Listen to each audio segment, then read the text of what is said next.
All right, Tom Peters, welcome to the show. It is a pleasure to be with you, Brett.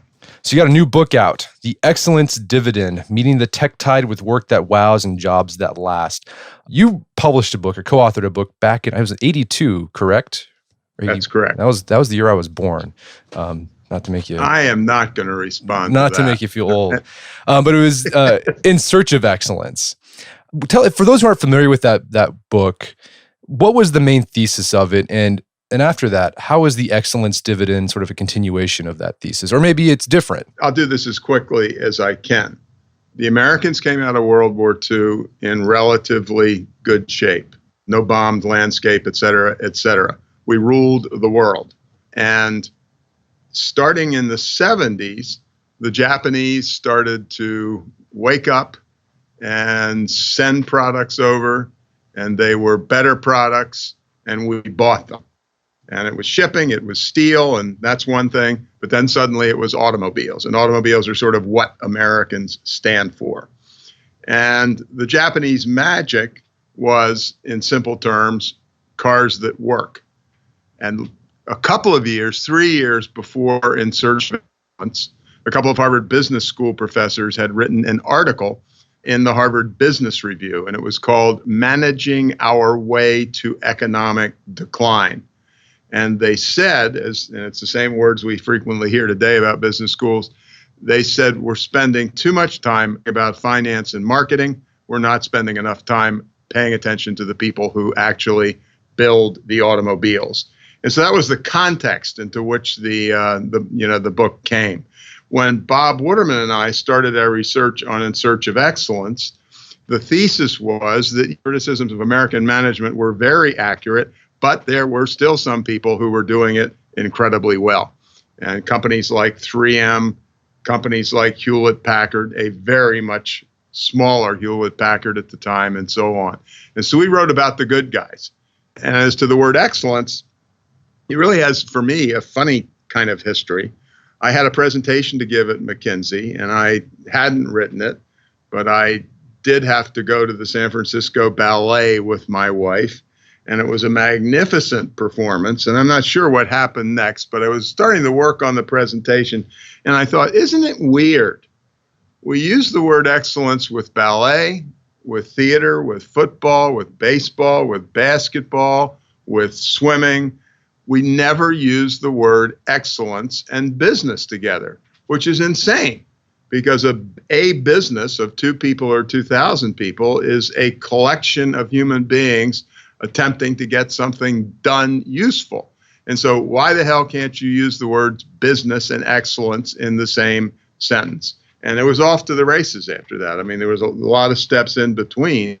Fundamentally, that's where the word came from. And my passion for excellence, to steal my own second book title, has not only diminished, but it's increased.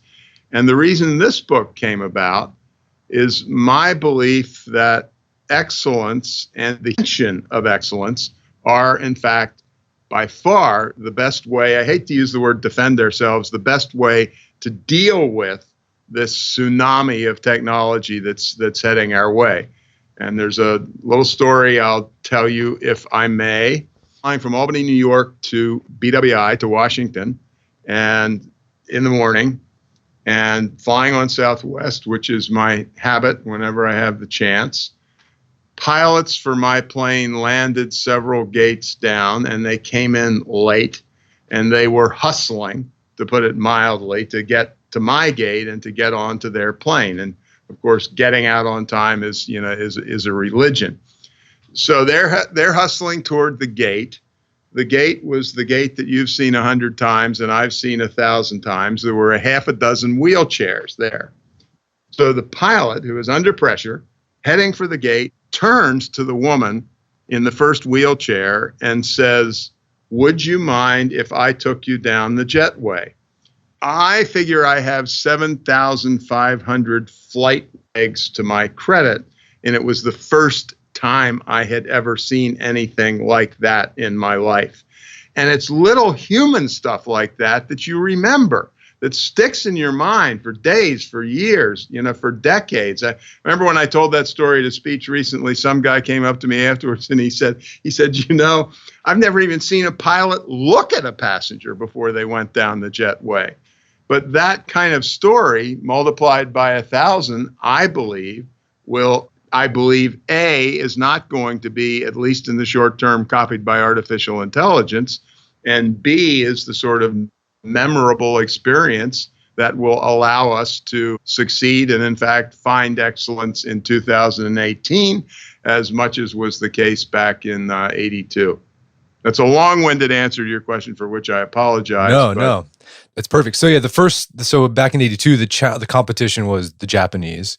Right. And now it's robots, artificial intelligence.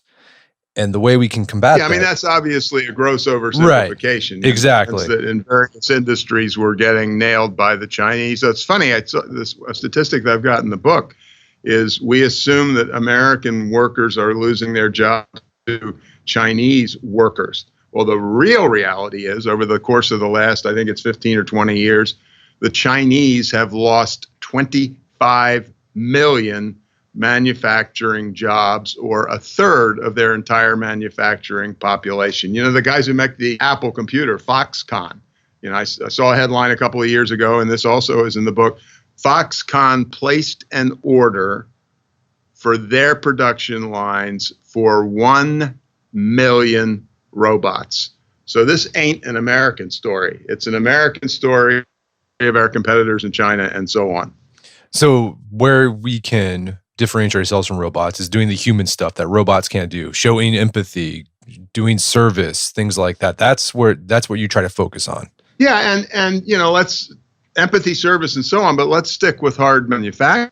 What in the heck is Apple other than an amazing collection of human touches?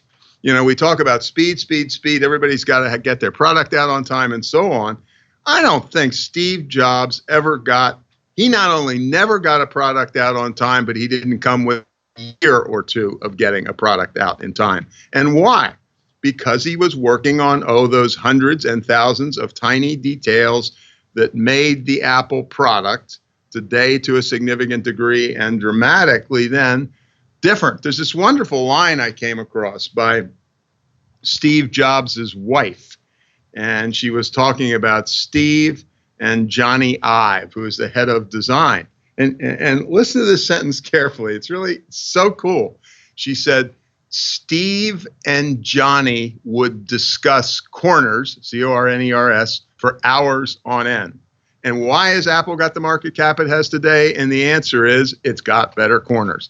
But the attention to corners in a manufacturing product, to me, is exactly analogous to the pilot who takes the lady in the wheelchair down the jetway. And so it's hard products, soft products, it's services, it's across the board. So the first section of your book is about execution. I thought it was interesting. You that was the primary focus, because a lot of times when people think about business or think about starting a business, whether you're a small-time entrepreneur or you're a bigger guy, you think about strategy. You got to come up with a plan.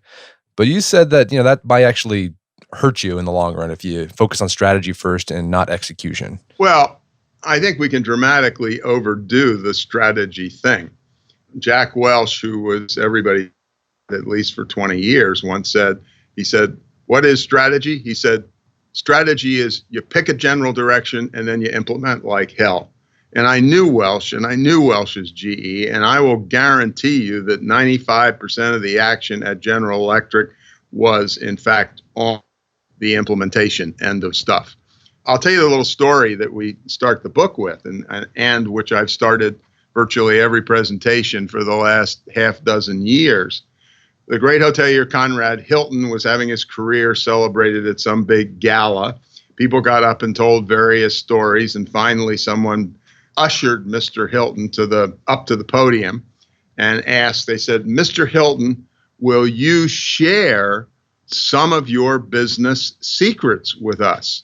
And Hilton goes up to the podium, looks out at the audience of grand people and says, remember to tuck the shower curtain into the bathtub. And with that, he turns and walks off the stage. And the logic behind this is, look, I come to your hotel because of location, location, location, and because you hired this Swiss architect and it's gorgeous. But every business person loses money on the first transaction and makes their money on transaction 2 through 22, and the number of times that they recommend through social media or what have you, the hotel to somebody else. I come to your hotel because of where it is. I come back to your hotel because of the shower curtains. And, that's fundamentally the game. The vice chairman of GE in Welch's time, and subsequently the head of Allied Signal and Allied, was a guy by the name of Larry Bossidy. And I'm going to read you a Bossidy quote. Execution is the job of the business leader. That's fine. Here's the one to pay attention to. The first thing I look for in a job candidate are energy and enthusiasm for execution. Does the candidate talk about the thrill of getting things done? And listen to the next clause, the thrill of getting things done, or does she keep wandering back to strategy and philosophy? Does she detail the obstacles that had to be overcome, the roles played by the people assigned, and so on? And I am not arguing against strategy. I'm just saying the essence of life and the essence of success, in business is, in fact, preparation, practice, and execution. And I will go to my grave screaming that at the top of my lungs. Yeah, and I was reading that. I thought that it wasn't just applicable for business, but also just life in general. Because we have a lot of younger guys who listen to the podcast and read the site, and they're always asking for advice. They're like, what should I do with my life? And my general advice is like, just do something. Because I think a lot of guys, they get stuck in just trying to plan out the next 20 years of their life. And I'm like, look, buddy, it's not going to go according to plan, but you just got to start going in general directions, and things will start opening up. Absolutely. And, one of the things when I give advice like that, to people who are relatively junior, is I say one of the great success routes, take some unbelievably crappy assignment and turn it into excellence. Your group of 30 people are going to have a Memorial Day picnic. Nobody wants to manage the damn Memorial Day picnic. And so bright-eyed and bushy-tailed, you say, I'll do this. And you turn that picnic into a circus where people have fun and so on. You don't think that's going to get noticed? And it's 1,000 strategies like that of, it's that word excellence, which is still stuck in my head 35 years after the book. But make that little thing that other people say, yeah, turn it into excellent. So, how do you, as a manager or a business owner, help develop this culture of excellence? Is it something that you can purposely and intentionally inculcate, or do you have to find candidates first who have those attributes, and then that will take care of itself? Well, obviously it's both, but I do believe that, as I say in the book somewhere, excellence is not a long-term aspiration or a hill to climb. Excellence is the next 5 minutes, that next act. Thomas Watson was the founder of Corporation. And somebody asked him at one point, this was when IBM was at the top of the game for everybody in the world, and they said, Mr. Watson, how long does it take to achieve excellence? And he said, 1 minute. And whoever it was said, huh? And he said, the way you excellence is to promise yourself that you will never again do anything, no matter how small, that isn't excellent. And so, that's the story. But I believe, it's that old one-liner that's tiresome, except that it happens to be accurate, which is called walk the talk. When you're dealing with communications to a client or what have you, every single item that comes out of your part of the organization will be startlingly good. And it's just, excellence is lived 1 minute at a time. Think about it. I don't know whether you're a sports fan or not, but I happen to live in the San Francisco Bay Area when the 49ers were at the top of their game. And Bill Walsh was the coach of the 49ers for 10 years. And he wrote a book with the world's best title. And the title was called The Score Takes Care of Itself. And he said the whole focus was on the practice, was on making a culture of professionalism in the organization. And if you get that stuff right, then the odds go way up that at the end of the ball game, you will have scored more points than the other guy. So what skills? I mean, because let me finish. Sorry, I didn't finish up because the way you asked the question is you said, or should we find it coming in? Right. And the answer is absolutely. My answer is very boring, both. Remember the little story that I mentioned a couple of minutes about the pilot who took the lady in the wheelchair down the jetway? Well, why does that happen? Well, it happens because of Herb Kelleher, the founder of Southwest Airlines' approach to life, et cetera, et cetera. But Colleen Barrett, who was their president, I think she started as a secretary, actually. Somebody asked her kind of the question you asked me, and she said, we hire for listening, caring, smiling, saying thank you, and being warm. And we demand those attributes in mechanics and pilots, in flight attendants, or the people at the front desk. So, and there's another guy heads a pharmaceutical company, for God's sakes, where you don't think of sweetness and light in general. And it's beyond startup, but it's not one of the giants. And somebody asked him the question that you asked me. He said, we only hire nice people. And he said, the reality is, even in the high level technical jobs, like some, PhD microbiologist, he said, there are a lot of PhD microbiologists around, actually. Don't hire the jerks. And his situation, it's wonderful. I could give you two other examples like that, but the language would be totally inappropriate. A guy who heads a special effects company in the movie world who said never hire, and the word begins with A, and so on. But this pharmaceutical guy is amazing. He said, look, I interview you. You have this incredible degree from MIT or Berkeley or heaven alone knows where, and I would give my left and right arms to have you on our staff.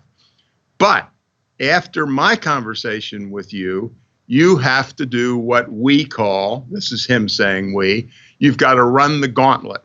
And that gauntlet is a dozen short interviews with receptionists, with secretaries, with low-level people in the finance department.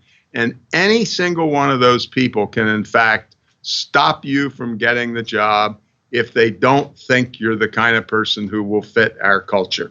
And that is strong language in a very unexpected place. Yeah, I mean, so this goes, I like that idea that for an employee, the way to differentiate yourself, because everyone probably has a degree, right? If you're going for a job that has a minimum requirement for specialties or knowledge, lots of people have that. The thing that's going to separate you from everyone else is those soft human skills, right? We're going back to that. Absolutely. And, a la the example of the pharmaceutical company, you can say, well, an airline is a service business, but I'm in the hard-nosed business. Well, there ain't nothing harder than pharmaceuticals.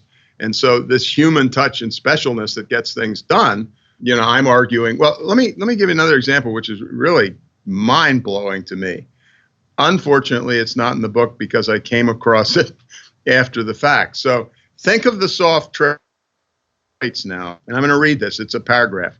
Project Oxygen, data from founding in 1998 to 2013, shocked everyone at Google by concluding that among the 8 most important of Google's top employees, STEM, the almighty STEM, science, technology, engineering, and mathematics, STEM expertise comes in dead last. The 7 top characteristics of the top employees at Google are all soft skills.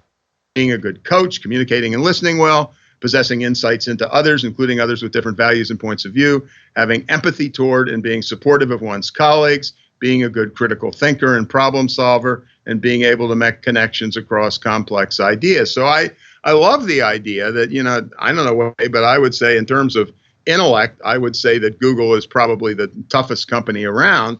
And yet they find that the people who do the best work are, got decent STEM background, I'm sure, but are the people who have the soft skills, and back to our original execution conversation, who get things done. And they even found in some further work that the most creative teams, it's funny, they categorize their employees, which I don't think is a great idea, but that's another discussion, into A players and B players.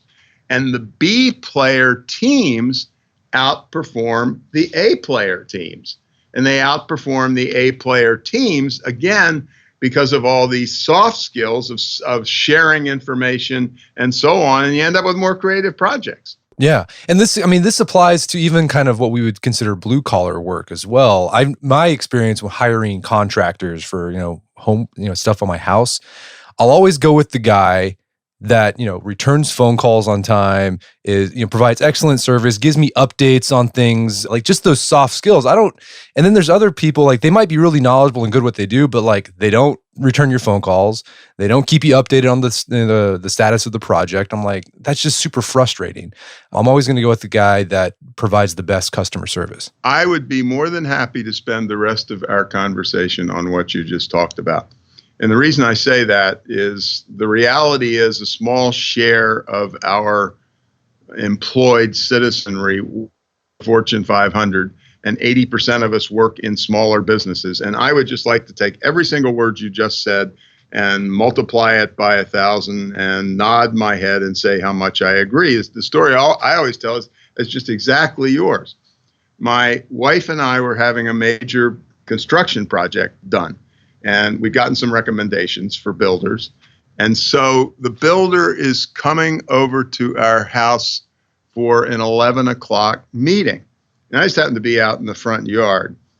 At 10:45, and there's a hedge that I'm looking at 10:45, I see a truck pull up around the corner from our house.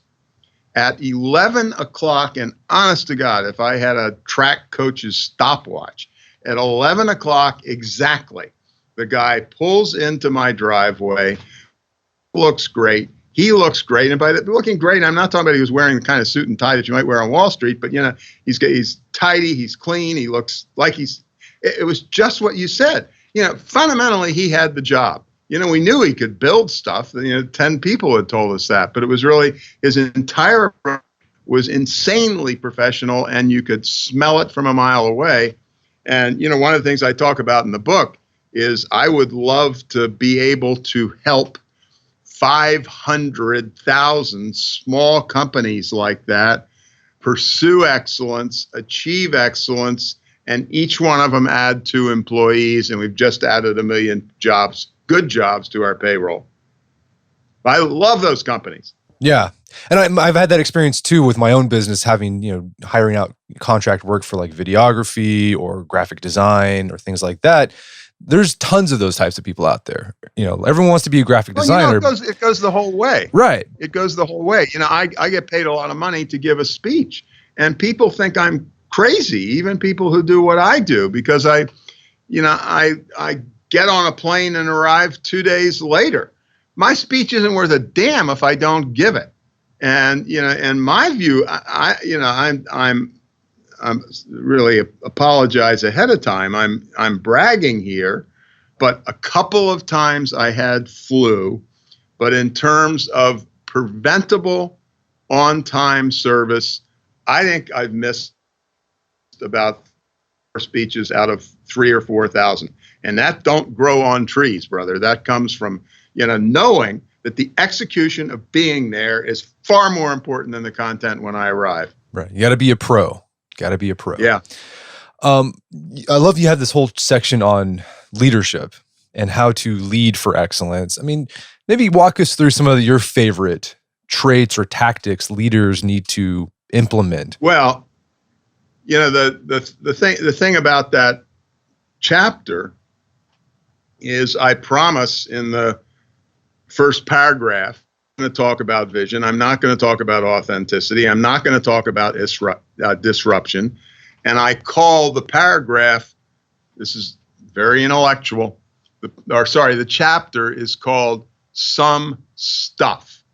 And by some stuff, I mean things virtually any leader can do that will make her or him more effective. I'm not arguing against vision. I'm not arguing against authenticity, but all I want to do in that chapter is give people, in this instance, 26 ideas that will in fact make them better. And just take a couple. Doug Conant was the CEO of Campbell Soup for 10 years. During that 10-year tenure, he wrote to employees 30,000 handwritten thank you notes. That adds up, as far as I can tell, in terms of about 10 per working day or something like that. And that, what do people want most? They want to be recognized. They want to count. And I don't think there are two more powerful words in English language than thank you. It's the world's number one motivator. So I write about thank you notes. I write about my favorite topic, which was in Search of Excellence in '82, which my co-author Bob Waterman and I found at Hewlett Packard, and that is MBWA, or Managing by Wandering Around. And too few bosses get out of it. They got 1,000 things to do. They're busy as hell, but you've got to be visible. You've got to hang out. You've got to understand people. You've got to, per your earlier point about excellence and mine about excellence is one small activity at a time. You've got to illustrate what excellence means. So get out, hang out, spend time, and MBWA is a gift from the gods. And another thing that I say for leaders, when you're dealing with people, what I do is I have this incredibly complicated formula, which I call 14 equals 14. Suppose you're running a training department or a subset of a logistics department with 14 employees.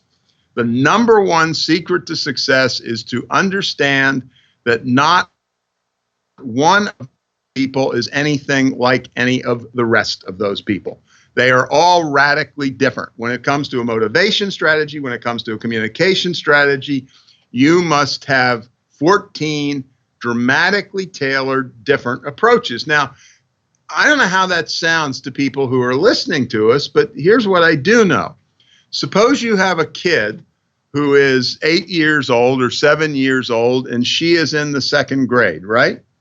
What is the definition of an excellent second grade teacher? And it is pure and simple the following. That teacher understands that each of her 17 kids is totally different than the other 16 kids, and she has 17, subject matter may be arithmetic, but she has 17 different strategies for dealing with Mary and dealing with Hank and dealing with Joan. And so stuff like 14 equals 14, managing by wandering around, saying thank you, I've got 26 of those. And they don't add up to vision, but they damn well, each one of them make you just a little bit better as a leader. And that's all I want. I mean, the way you lay this out too is it makes it sound like managers play an important role in the success of a company and in the employee. Because I think oftentimes managers, thanks to Dilbert and things like that, sort of get the stereotype as just, I don't know, boring, unpleasant, whatever. But managers sound like they can become coaches of excellence. Absolutely. I make a grand and bold statement in the book somewhere. And I say excellent management is the highest of human aspirations. And an excellent manager can save many more souls over the course of a career than a heart surgeon can. And what I mean by that is the real role of the leader is to, in fact, develop people, to enhance the ability today, their capability for tomorrow. And again, I get back to that second grade teacher. The second grade teacher is in the human development business, and so is the first line supervisor. In fact, in the book, I say, first of all, I have a total separate chapter on first line supervisors, and I say the full set of first line supervisors is the number one asset in the organization. I use a military example. And my military example, I was in the Navy for 4 years. And my military example is if a regimental commander lost all of his lieutenants and captains and majors, it would be very, very sad. If he lost his sergeants the game would be over. The sergeants run the Army, the chief petty officers run the Navy. And the stats are there. First line supervision is highly correlated with productivity, with employee retention, with quality of products. And this is wonderful line. And so I'm a first line supervisor. And I was listening to the acceptance speech when Robert Altman, the movie director, won a Lifetime Academy Award. And I was writing it down because I didn't have a transcript or anything. And Altman said, the role of the director is to create a space where people can be better than they have been before, better than they have ever dreamed of being. Now, I don't care what anybody feels who is listening to this. I think that is the aspiration that a manager can have. In that manager, and I'm not talking CEOs of big companies, I'm talking smallish companies. That manager over a 10 or 15 year period can, honest to gosh, change the life trajectory of hundreds, if not thousands of people. Probably do a heck of a lot better job or more significant job than the average clergyman. And I am just radical and religious on this topic. And I think the topic is 5 times, 10 times more important than in the past, because I think business, in the face of the technology change, has, and we've always had it, but times 10 has a moral responsibility.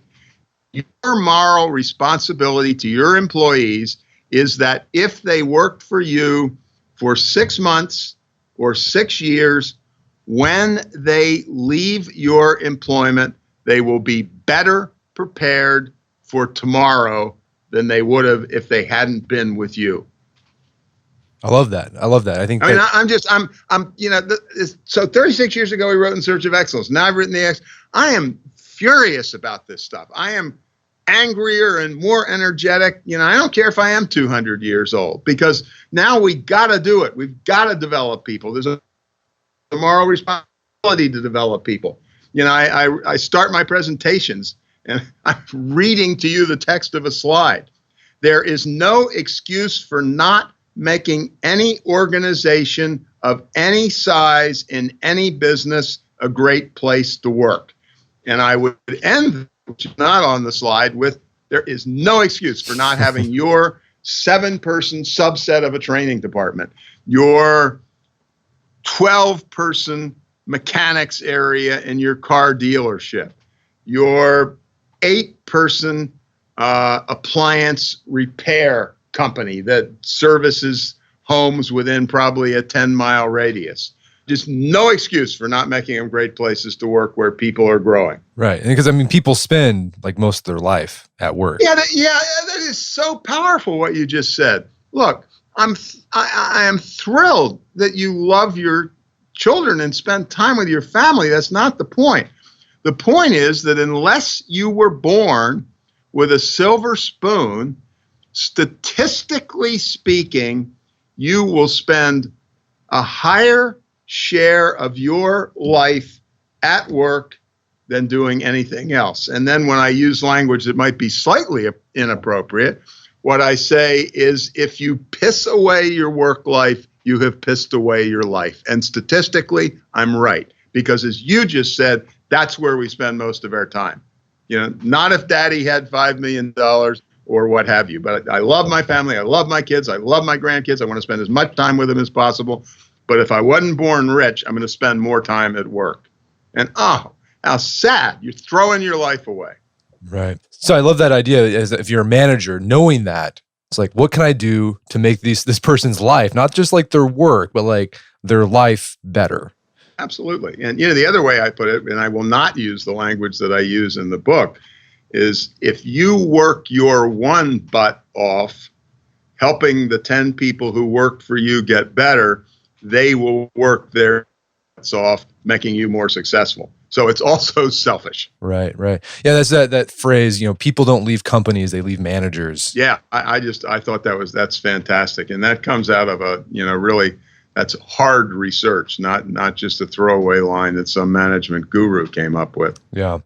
Well, Tom, there's so much more we could talk about, but I love the points we hit in this podcast. The thing that's going to separate you from the competition and be able to allow you to compete with computers, robots, technology is that human stuff. Right? Absolutely. I love that. Yeah. I mean, at the very least, if you focus on that, you'll feel good about yourself. You know, I'm an old guy, and I said my standard in life is, can I walk past a mirror without barfing? That's a good standard to have. Yeah, and you know, I'm not a very religious person, but I really do think that we are here, whether you believe in God or whether you are an atheist, we are here to help other people, members of our family, extended family. And the other part of it is business also has an incredible responsibility to the communities it's parts of. And so I'm not religious. I do buy that Altman quote about help people become more than they've been before, more than they've ever dreamed of being. Boy, doesn't that feel good? Wouldn't that feel good? No, for sure. Well, Tom, where can people go to learn more about the book and your work? Well, they obviously, any of the sites that allow you to buy books, and I'm not going to mention any names because I'm not going to single anybody out. I'm delighted with whomever sells them. But tompeters.com, among many other things, has the PowerPoint slides often annotated of every presentation I've given in the last 15 years. And more recently, we've got several annotated presentations that are meant to be companions to the book. And they amplify, you know, they're more like the conversation that you and I scream a little bit louder. And there is absolutely nothing at our website, to the best of my knowledge, that you have to pay a penny for. So it's all there, all yours. And in fact, I will consider it a good day when you steal something from me. That's why I'm here, to be stolen from. That's right. It's all about helping people, right? It comes back to that. Well, Tom, thank you so much for your time. It's been a pleasure. It has been my pleasure. Thanks so much. My guest today was Tom Peters. His new book is The Excellence Dividend. It's available on Amazon.com and bookstores everywhere. Also, check out his site, tompeters.com, where you can find more information about his work, as well as some free resources there. Also, check out our show notes at aom.is/Excellence Dividend, where you can find links to resources where we can delve deeper into this topic.